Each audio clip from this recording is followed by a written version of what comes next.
வடக்கே வளநாடு வழிகொண்ட நன்னாடு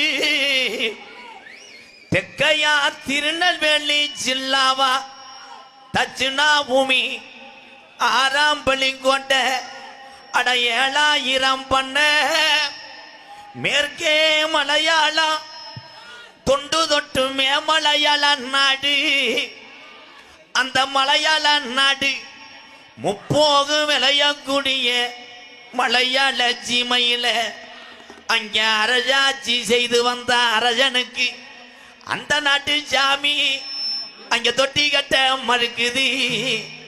அப்ப மலையாளத்து மக்கள் எல்லாம் வேண்டாத சாமி இல்ல வணங்காத நேரம் இல்லடா, நம்மளுக்கு அள்ளி அள்ளி கொடுக்க கூடிய இந்த அரசனுக்கு இந்த சண்டாள பய சாமி ஏன் தொட்டி கட்ட மறுக்குது?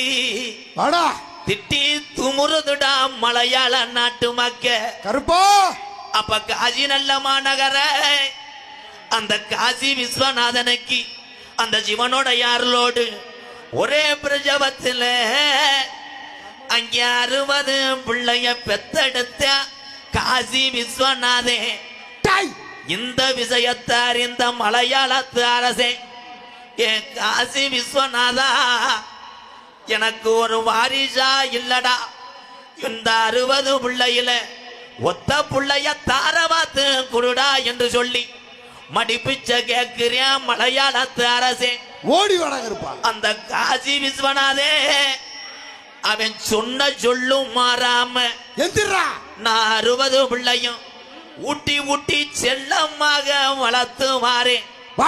இதுல ஒத்த பிள்ளைய பிரிச்சு உனக்கு நான் தாரவாக்க மாட்டேன் கருப்பு.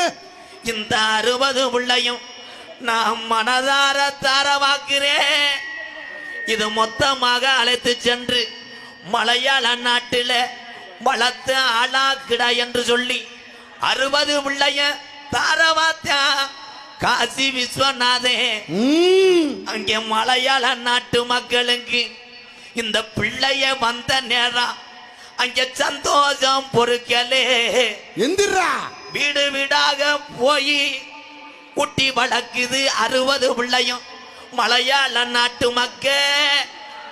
இந்த 60 பிள்ளையும் செல்லமாக வளர வளர முப்போகும் விளைஞ்சு செல்வஞ்சலி பருந்த மலையாள சீமை துள்ளி வளர்ப்பா பஞ்சம் போகுது,